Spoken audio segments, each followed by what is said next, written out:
Là, on est venu en soutien pour Ahmed, qui est un camarade militant de la CGT au dépôt de bus de Flandre à Pantin, qui passe en entretien disciplinaire pour des faits de grève datant du 5 décembre.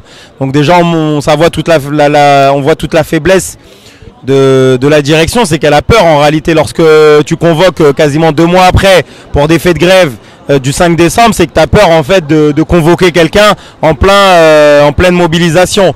Donc ça montre à quel point ils ont peur du rapport de force et qu'il était nécessaire et important en fait de montrer ce rapport de force là aujourd'hui, de montrer qu'il y avait du monde, qu'on était en soutien, que même si c'était pour l'instant qu'une première étape d'un entretien disciplinaire, et qu'on n'allait pas le lâcher et que s'il fallait faire plus, on fera plus. Nous par exemple avec les camarades du Bourget, on est venu à une quinzaine à peu près, on a appelé à la grève aujourd'hui, on s'est mis en grève aujourd'hui pour Ahmed, c'est-à-dire qu'il y a des trains de fret aujourd'hui qui sont supprimés sur le triage du Bourget par rapport à Ahmed, c'est-à-dire que on veut montrer à la direction de Flandre, mais les autres directions, parce qu'on fait de la politique ici. Lorsqu'on essaie de sanctionner un dirigeant de la grève, on fait de la politique. Et nous, voilà. Également, il y a Vitry, mais oui, mais il y en a d'autres. Il y a eu Annie aussi de Béliard qui a RSRATP. Enfin, il y a de la répression, il y en aura, et il y en aura toujours malheureusement à travers les faits de grève. On va dire, c'est la suite logique. Au début, on envoie les flics, et puis après, derrière, quand c'est un peu plus calme, on commence à essayer de découper des têtes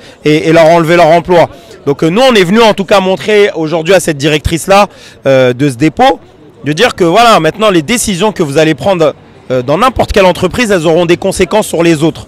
C'est-à-dire que ce n'est pas une histoire de sanctionner les gens aujourd'hui en loose day, de faire les trucs comme ça en douce, où il n'y a personne qui est au courant. Maintenant, à chaque fois que vous allez tenter de faire quoi que ce soit, on va alerter toute la planète Terre et on va bloquer et on va faire grève dans d'autres lignes, dans d'autres dépôts, dans d'autres gares, en solidarité. C'est ça qu'on vient leur montrer aujourd'hui. Leur dire que peut-être nous, vous vous en foutez de nous, mais peut-être pas des autres dirigeants, des autres patrons, des autres secteurs qui vont vous dire écoute-moi bien, à cause de tes conneries, là, tes entretiens disciplinaires là-bas, moi je me retrouve avec des trains qui sont supprimés, des voyageurs qui sont à quai, etc. etc. Donc vous allez vous calmer. Et c'est ça dont ils ont peur. C'est du rapport de force. C'est qu'il y a un impact derrière. Et donc nous, en tout cas, on est venu montrer les prémices de ça. C'est-à-dire que si vous touchez un camarade aujourd'hui, ça m'aide, mais à n'importe quel autre camarade, qui soit syndiqué ou non, que nous, on sera là et on répondra coup pour coup à la violence patronale, à la répression patronale. On va lui répondre par l'amour et la fraternité des ouvriers en lutte depuis plus de 60 jours et déterminés à rester ensemble, à ne pas se lâcher et à lutter ensemble jusqu'au bout. On a commencé cette grève ensemble, on la finira ensemble. Et s'il faut en passer par des gardes à vue, s'il faut en passer par des entretiens disciplinaires, on passera par là. On a commencé ensemble et on se suivra partout, et notamment jusqu'au bureau d'une directrice s'il faut, pour venir l'interpeller, lui dire que ce qu'elle est en train de faire sur Ahmed, ce n'est pas normal, et notamment qu'il y a plus d'une dizaine de camarades qui étaient là chaque matin dans les piquets et qu'il n'y a aucune logique. C'est illogique déjà. C'est soit tu sanctionnes tout le monde, soit tu sanctionnes personne, mais tu choisis pas une tête comme ça au hasard qui dépasse et tu essaies de la découper. Voilà. Moi je pense qu'il n'y a jamais eu vraiment de convergence avec les gilets jaunes réellement. Enfin les syndicats, les confédérations syndicales, elles n'ont jamais cherché à faire de convergence avec les gilets jaunes. Si elles avaient voulu le faire, elles l'auraient fait au mois de novembre 2018 ou au mois de décembre 2018. Or, il y a eu des appels à ce moment-là, au mois de décembre, notamment un appel de certaines confédérations, le 6 décembre 2018, qui dénonçait les violences des Gilets jaunes. Donc moi, j'ai jamais vu où elle était la convergence. Et de l'autre côté, je pense qu'il y a certains dirigeants qui, avec le propos apartisan, asyndical, etc., malheureusement, ça a donné des billes aux bureaucraties syndicales pour dire regardez, ils sont asyndicaux, donc n'allez pas là-bas, ils veulent pas de syndicalistes. Et ça leur a servi de pouvoir trouver une issue de secours parce que sinon c'est injustifiable. Tu ne peux pas justifier qu'en tant que syndicat, tu ne viennes pas dans une mobilisation dans laquelle les gens ils sont en train de réclamer des hausses de salaire, des hausses des minima sociaux. C'est quand même complètement incongru. Normalement, tu devrais au contraire appeler à la grève et le renforcer. Mais le truc de la syndicale, ça a permis à certaines bureaucraties de dire tiens, on va se saisir de ce qui est en train de se dire et s'enfoncer là-dedans, s'enfoncer dans cette brèche-là qui a été ouverte. Et voilà, et au final, pendant plus d'un an, ils ont rien fait pour les Gilets jaunes. Moi, j'étais avec les Gilets jaunes dès le départ. Moi, j'ai appelé plusieurs fois à ce qu'il y ait des appels des organisations syndicales pour faire grève, pour lutter, etc. Mais voilà, maintenant, il va nous falloir une combinaison de plusieurs choses. J'ai envie de dire, depuis 4 ans, il y a 3 secteurs qui se sont mobilisés. En 2016, tu avais la jeunesse, et les secteurs du privé, la métallurgie, etc., les ports et autres. Ça, c'était en 2016 contre la loi El Khomri. En 2018, tu as eu le mouvement des Gilets jaunes, qui sont les classes parmi les précaires, les paupérisés, et également ceux de la classe moyenne qui ont peur du déclassement, qui voient que leur niveau de vie est en train de baisser. C'est ceux-là, les Gilets jaunes, c'est cette catégorie-là, c'est-à-dire les masses un peu populaires, comme on dit, que certains peuvent dire. Et aujourd'hui, on a qui quand on regarde structurellement dans la réforme des retraites, on a la fonction publique, on a les secteurs statutaires, celles et ceux qui ont un statut et qui sont fonctionnaires, qui sont en train de mener cette lutte. Demain, oui, les avocats, mais qui ont un statut. Un avocat, c'est pas un magasinier ou un cariste en intérim, tu vois ce que je veux dire? C'est-à-dire celles et ceux qui pour l'instant manquent dans la lutte, ce sont ceux de 2016 et ce sont également les Gilets jaunes qui ont démarré en 2018. Et si on arrive à combiner les trois, c'est-à-dire le mouvement ouvrier organisé, les gros bastions de la fonction publique, les grosses entreprises du secteur privé, la métallurgie, les Renault, PSA, etc. Et si on arrive à coupler tout ça avec le mouvement des Gilets jaunes de base, celui qui était le plus fort, le plus subversif, avec un programme réel et offensif, c'est-à-dire celui sur lequel le mouvement des Gilets jaunes, moi je considère qu'il a été le plus fort, c'est le Macron démission. La plus grosse revendication, c'est Macron démission. C'est sur ça que les gens sont sortis. Ils ne sont pas sortis pour le RIC, c'est faux. Le RIC, ça c'est Étienne Chouard qui a sorti ça à un moment donné, il y a une aile qui l'a reprise, il y a une autre aile des Gilets jaunes qui s'en fout du RIC, etc., etc. Chacun est venu avec ses revendications.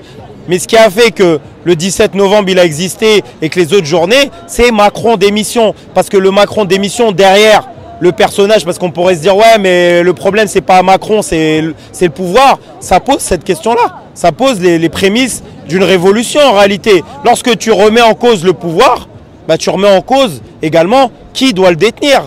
Et donc je pense qu'après cette réforme des retraites, il faut voir ça comme des jalons. Voilà. Moi, jamais de la vie, j'aurais cru que ça existerait, les Gilets jaunes. Jamais j'aurais cru qu'on allait faire 50 jours de grève aujourd'hui. Tu vois ce que je veux dire? Jamais j'aurais cru avoir autant de fraternité, de solidarité avec des camarades de la RATP, des Gilets jaunes, des profs et autres. C'est Rosa Luxembourg, elle disait le chemin de la victoire, il est pavé de défaites. D'accord? C'est à travers les défaites, les erreurs qu'on corrige et qu'on apprend et qu'on continue à avancer pour pouvoir aller jusqu'à la victoire. Et ça, c'est primordial. Il ne faut pas toujours voir les défaites comme des défaites. Mais voir les défaites, parfois, c'est toujours mieux de gagner, bien sûr. Mais parfois, les défaites, elles t'apprennent de la sagesse, de l'enseignement pour la suite, pour dire, voilà, on a déconné de... Tu vois, là, aujourd'hui, par exemple, les gens, ils te disent, on est dégoûté de ne pas être venu avec vous le 5 décembre. Tu vois, on est dégoûté de ne pas être venu avec le... Mais il n'y a pas de problème, nous, on le sait que vous n'êtes pas venu avec nous le 5 décembre. Et tu as les Gilets jaunes qui disent, ou les gens de la SNCF, de la RADP, on est dégoûtés parce qu'en vérité, on aurait dû commencer avec vous, etc. Et puis moi, les Gilets jaunes, quand je les ai connus et que nous, on était dans la bataille sur la réforme du ferroviaire en 2018, les Gilets jaunes, ils disaient, ah, on aurait dû venir avec vous parce que maintenant, ils ferment les gares, etc. Et nous, on est dans des secteurs périurbains où il y a les gares, elles ferment, il n'y a pas de guichet, etc. Mais c'est pas grave, il faut avancer, il faut prendre acte des choses et avancer. Aujourd'hui, ce qui est positif, c'est que, ok, les gens ils ont dit on aurait dû venir avec vous le 5 décembre, mais maintenant ils sont en train de penser à l'après. C'est-à-dire que maintenant il faut partir tous ensemble. Il faut définir un plan de bataille, une stratégie, un calendrier ensemble. Et en tout cas, nous, on fait partie également d'une coordination RATP-SNCF qui se réunit depuis le début de la mobilisation et même avant, qui va essayer d'être à la pointe et à l'avant-garde en fait de construire cette interprofessionnelle qu'on veut, cette reconductible interpro que nous on souhaite, mais également de la jeunesse. Toute la semaine dernière, on est parti dans des facs, dans des lycées pour motiver la jeunesse. Et s'il faut aller dans des raffineries, s'il faut aller au port du Havre, s'il faut aller au port de Marseille, s'il faut aller voir Transdev, Keolis, les Tramino de Nice ou autres, on le fera. Parce qu'on a envie de reconstruire. Et il y a une date là qui est en train de se poser un peu dans le paysage, qu'on entend à droite et à gauche, c'est le 9 mars. Le 9 mars, il y a plein de secteurs qui commencent à dire, nous le 9 mars, on est prêt à repartir en reconductible. Moi, je m'en fous. Le 9, le 6, le 20, le 3 avril, l'essentiel, c'est qu'il faut qu'on termine ce sur quoi on est en train de taper depuis le 5 décembre, ce clou-là sur cette réforme des retraites. Il faut finir le travail. On n'a pas fait 50 jours pour repartir chez nous une main devant, une main derrière. On n'a pas fait tout ça pour rien. Donc, je ne sais pas si ça va se régler dans 2 semaines, dans 3 semaines, dans 1 mois ou 2, mais je sais que ça va se régler. Je sais que nous sommes les plus forts. Il y a une poignée de parasites qui nous dérangent et qui essayent de nous précariser et de faire croire que c'est eux qui doivent décider à la place des travailleurs, des prolétaires, d'accord? Mais cette poignée de parasites, on va s'en occuper à un moment donné. Ils pensent qu'ils sont plus forts aujourd'hui parce qu'ils ont la police et ils ont les huissiers, les avocats, etc., les médias avec eux. Bah, nous, on va leur montrer que nous, on a la fraternité, on a la solidarité ouvrière et qu'on est prêt à tout pour les nôtres. On est prêt à tout ce qu'eux ne font pas, d'accord? Eux, ils ne risqueront jamais quoi que ce soit pour les leurs. Nous, on fera n'importe quoi. On fera n'importe quoi pour les nôtres et encore pire pour nos enfants. Parce que tout ce qu'on est en train de faire, c'est pour être la génération qui leur offrira un avenir et non pas la génération qui leur offrira la précarité. Ça ne va pas être suffisant, j'espère. Malheureusement, on souffle de force parce qu'il n'y a pas d'oseille et que voilà, quoi, les caisses de grève, ce qui est donné, ce n'est pas suffisant. On a besoin d'argent. Que les rappeurs, les chanteurs, les footballeurs, etc., celles et ceux-là qui ont grandi à Bondy, à Sarcelles, à Garges, à Goussainville, à Villepinte, qui brassent des millions, qui sortent de l'oseille, les amis. C'est vos frères et vos sœurs qui sont devant les dépôts de bus chaque matin, qui sont précarisés. D'accord? Donnez, faites des dons, commencez à aider, commencez à nous soutenir, commencez à ouvrir votre gueule dans les médias, commencez à dire des choses. Parce qu'à un moment donné, c'est pas possible d'à chaque fois de tourner la tête. Et nous on est là, on regarde les gens sur Snapchat, sur Instagram, ils sont en train d'ouvrir des bouteilles de champagne à 50 000 € et nous on est là, on est en train de se faire défoncer sur les piquets de grève. On s'en bat les steaks nous de leurs histoires de tu viens de Bondy ou tu viens de Sevran ou de Sarcelles ou machin. Si au final ça sert à rien tout ça, si au final c'est revendiquer la banlieue juste pour dire toi ça va pour toi et les autres t'en as rien à foutre, ça sert à rien. Arrêtez de revendiquer la banlieue et les banlieusards. Revendiquez rien du tout. Dites ça va pour moi et laissez-nous tranquilles. Mais vous appropriez pas la banlieue, vous appropriez pas les difficultés et la précarité de la banlieue. Si quand la banlieue elle est mobilisée aujourd'hui à la RATP, la SNCF et ailleurs, vous ne faites rien pour eux. Et moi c'est pour ça que je leur dis, on a besoin d'aide. Là j'ai parlé de gens connus, mais également les confédérations syndicales. On a besoin d'argent. Les gens, la CFDT elle a 120 millions d'euros, elle donne pas un centime aux grévistes. La CGT, si elle donnait ne serait-ce que 10 € par adhérent, elle a 700 000 adhérents, elle pourrait débloquer 7 millions d'euros tout de suite. Force ouvrière, ils ont 400 000 adhérents, ils pourraient débloquer 4 millions d'euros tout de suite. Si on avait 20 ou 30 millions, on n'a même pas besoin d'arrêter la grève, on la plie, on la termine tout de suite cette grève-là. Donc on a la nécessité et l'urgence que les gens nous aident et nous permettent de repartir pour terminer. Parce que sinon, c'est eux qui vont sortir comme des coqs, c'est eux qui vont bomber le torse et qui vont dire, voilà, regardez. Et derrière, les gens repartent avec de la démoralisation en disant, ah bah je savais qu'il fallait pas que je fasse grève parce qu'au final, la grève, ça marche pas. Et au final, bah moi j'étais syndiqué, je déchire ma carte, ça sert à rien les syndicats. Moi je veux pas ça, moi je veux que les gens ils disent, la grève c'est la force des travailleurs et que s'organiser dans un syndicat, ça me permet aussi de gagner et de lutter et de m'organiser. Moi c'est ça que j'ai envie et c'est pour ça qu'il est primordial de faire des sacrifices financiers, d'aider, de participer et de penser la lutte pour faire en sorte que cette lutte elle soit victorieuse. Parce qu'une défaite, on peut en tirer des leçons de manière différente derrière, mais les défaites aussi elles font mal. De l'autre côté, si c'est des défaites sales, si c'est des défaites dans lesquelles les gens ils ressortent divisés, en embrouille, qui sont en train de s'insulter, etc. entre eux, c'est mauvais. Donc voilà, et c'est pour ça qu'il faut penser la lutte. En tout cas, c'est pas fini.